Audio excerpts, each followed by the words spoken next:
Your drawings won't sell. If you have time for that, get a part-time job, Liam declared, tearing up the tickets to my art show before my eyes. As the torn pieces fluttered to the ground, tears welled up in my eyes. The dream I had nurtured since childhood, finally realized in my own art exhibition, was consistently belittled by both Liam and my in-laws whenever I picked up a pencil. Despite the constant criticism, I persisted. I juggled household chores and the care of our daughter Lucy, never neglecting my responsibilities. I refrained from criticizing Liam's hobbies, but this blatant disrespect was too much to bear. I decided I wouldn't forgive Liam. It was time to live life on my terms, without allowing anyone to dictate or complain. Picking up the torn tickets, I locked eyes with Liam.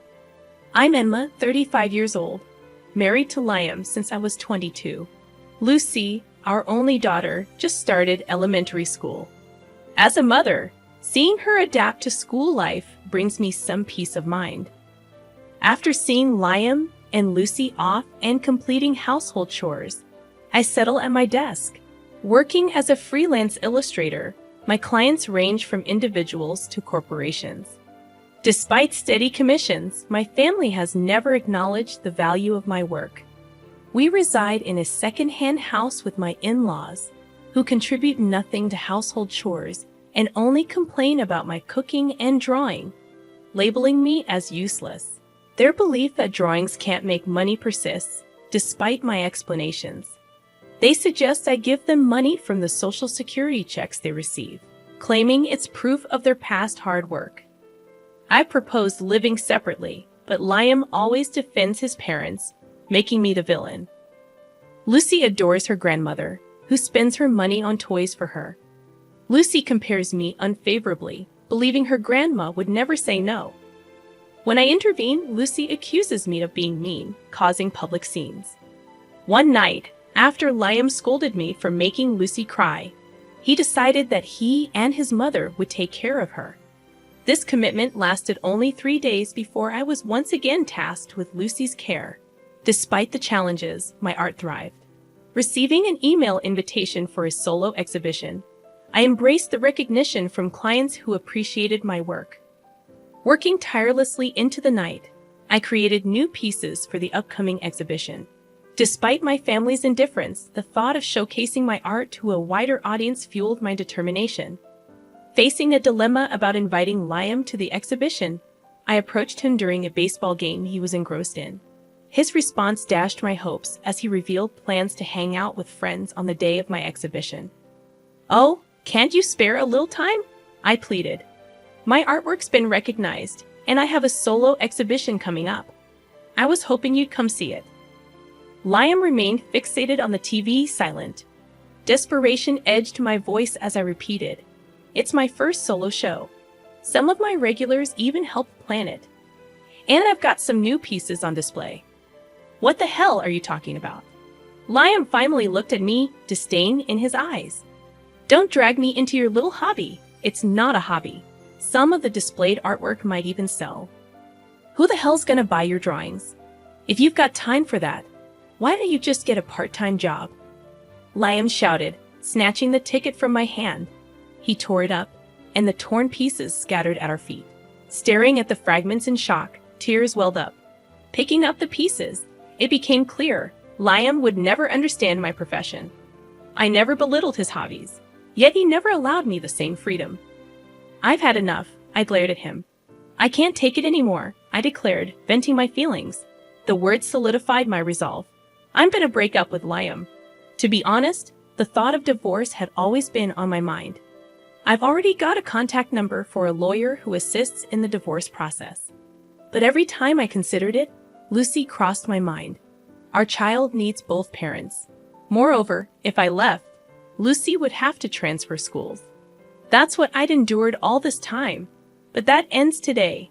Ignoring Liam's calls, I returned to my room. Packing my things, I confirmed the lawyer's business card was there. Heading to Lucy's room, I found her doing her homework at her desk. "Mom, I'm sorry," Lucy said. Looking at her face, guilt washed over me. I hugged her, and Lucy looked puzzled. Lucy, I've decided to leave this house. What? The innocence vanished from Lucy's face. Although guilty, I continued. What do you want to do, Lucy? Stay here with Dad or come with me? Expecting her to choose her grandma, Lucy surprised me. I want to be with you, Mom. Lucy, I love the paintings you make, I said, and Lucy laughed. She smiled shyly and pointed at her desk. Just trying to be like you. I want to be a good artist too. No, you're already good. You'll surpass me soon. Tears filled my eyes. Lucy was drawing a young girl standing in a flower field, a theme I often drew. Leaving a note and the lawyer's business card on the dining table, Lucy and I headed to my parents' place. They welcomed us without hesitation, aware of the situation.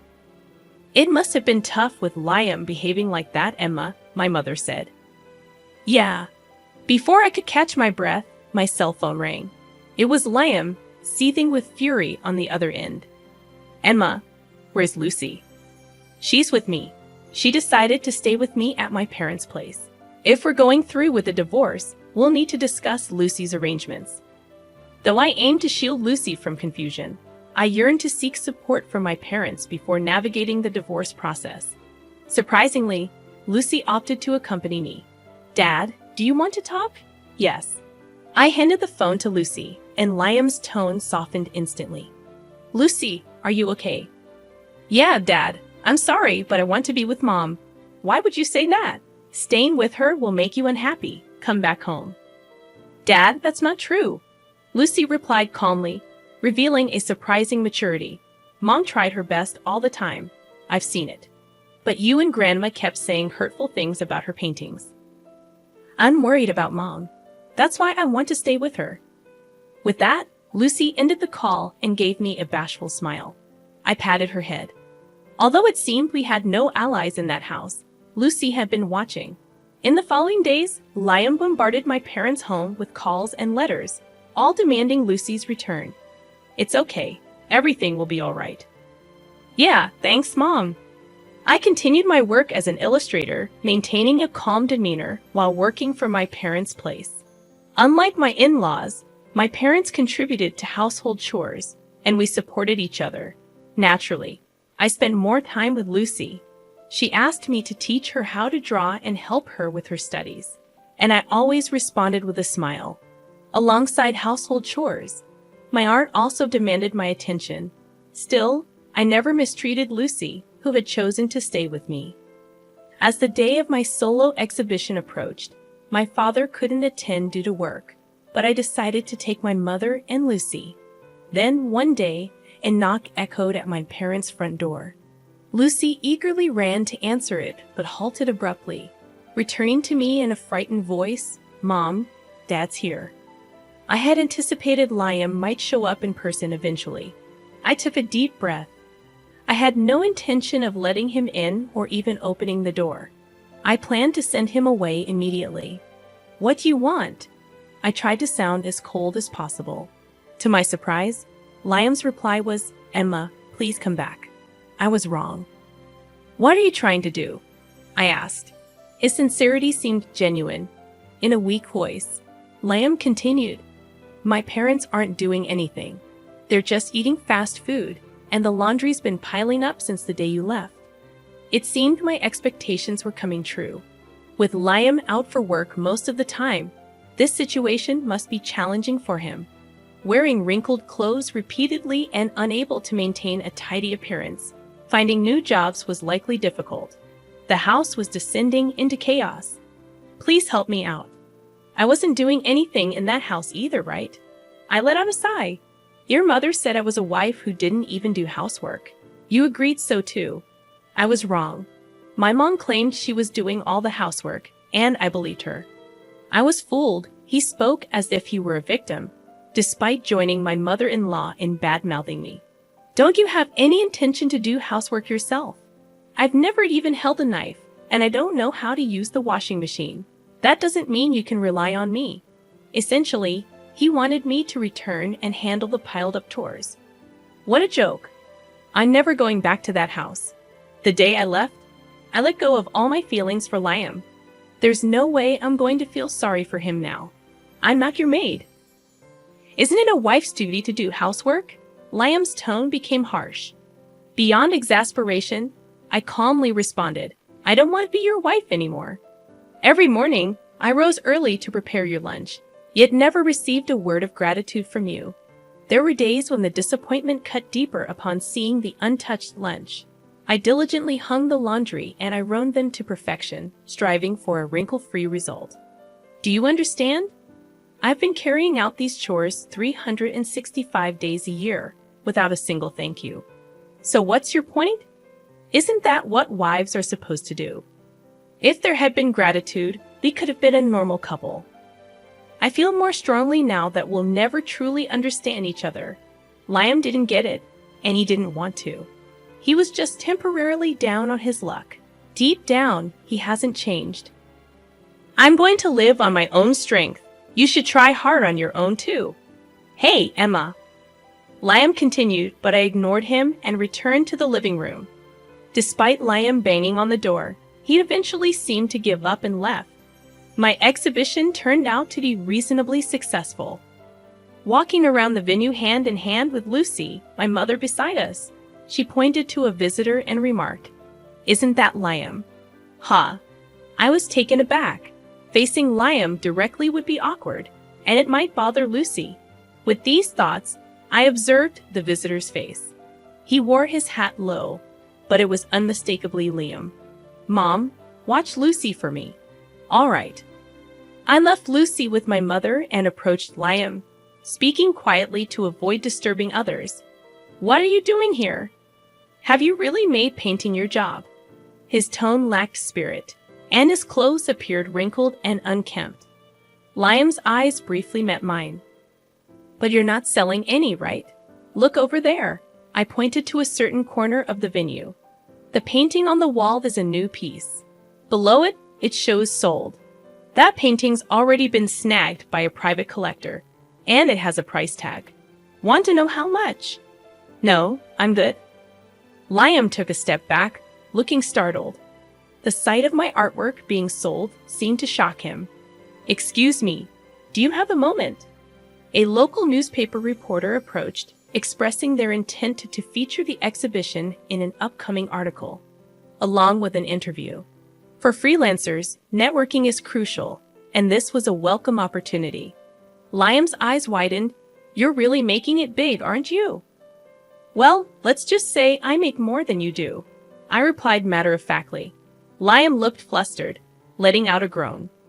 He seemed to grasp the reality that our incomes were just enough to get by, and his parents' social security checks weren't the financial cushion they believed them to be. Emma, you're really something. What are you talking about now? I walked away from Liam, but he followed closely. Emma, let's start over. Paint as much as you want. I'll help with the chores. Please come back. I didn't respond. His plea felt too self-serving, leaving me dumbfounded. Then I noticed someone watching, a ragged-looking couple. It was Liam's parents. Standing in front of my sold painting, their eyes darted between the sold sign and me. They didn't even glance at the artwork. They were simply astonished that my paintings could turn into cash. Liam, how did you get in without the ticket? When I told them I'm the husband of the illustrator, they let me in. You mean ex-husband? I corrected, irritation evident. By tearing up the ticket, Liam had severed any benefits from my artwork. Now he had no choice but to rely on his income and the meager social security his parents boasted about. Excuse me, this artwork is wonderful. Thank you. Another customer complimented, leading to another painting being sold. Liam and his parents stood there, visibly stunned. From the next day, relentless calls from Liam flooded in. Dad, what the heck happened? I wonder what should we do? His attempts to reconcile were unprecedented. After some thought, I reported Liam to the police as a stalker. Despite receiving a warning, Liam persisted with his calls and stalking, resulting in police custody. Me? A stalker? You gotta be kidding? I'm her husband. That was his futile argument, considering we were already divorced. His parents, embarrassed and feeling the judgmental gaze of their neighbors, distanced themselves from Liam as if fleeing. Regardless of where they went, rumors followed. My family never approved of my job. That must have been tough, I shared during an interview. I'd opened up about the agony of not receiving recognition for my work from Liam and his parents. The headline in the local paper read, "Rising Star Creator, a Tragic Heroine." Despite adversity, she continued drawing. Looking at the article, it felt as though it was about someone else. Being labeled a tragic heroine wasn't as glamorous as it sounded. It was indeed challenging. However, things had changed for the better. I now had my daughter, my parents, and fans who appreciated my work. Liam, the very thing you rejected, had this much power. Thanks to the feature in the local paper, my reputation as an author improved. I started receiving more work and could support my daughter on my income alone. Staying at my parents' house felt uncomfortable, so I rented an apartment near my daughter's school. My parents seemed disappointed, offering, "You can always stay with us. You've been through a lot in that house." "Thanks, but it's my life," I said, reminding myself not to rely on others, a lesson taught by Liam and his parents. I'm going to take that lesson to heart. One day, my daughter brought a friend home from school. Adjusting well after transferring, despite the inconveniences caused by my circumstances, she proudly introduced me. "My mother's an artist." "That's so cool." Since moving, my daughter sounded more mature. She switched from calling me mom to mother and began practicing drawing more seriously. Previously, she doodled random drawings, but now she showed interest in the tools I used for work and spent more time watching me. "I'm gonna be like you, mother." "Really? That makes me happy. Want to try using this pen?" "Really?" She blushed with excitement, reminding me of the joy I felt when I got new art supplies. Like mother, like daughter. At first, Lucy couldn't draw a straight line. Every attempt resulted in warped lines, creating a jumbled mess. However, after many tries, Lucy's drawings started to resemble actual pictures, and her use of paints and colored pencils showed promise. Apparently, she was one of the best artists in her class. "Look at this," the teacher complimented her drawing. "Really? Let me see." I was truly amazed. Witnessing my daughter's growth made me incredibly proud. I had only taught Lucy the basics, breaking down the human body into sections for easier drawing and explaining the relationship between light and shadow. Beyond that, she must have learned by watching me work or studying my finished paintings. Lucy might be even more talented than me, and I honestly believed it. Lucy gave a shy smile, expressing her determination. I'm gonna keep on drawing for Lucy, for my fans, and most importantly, for myself, who never gave up on art no matter the circumstances.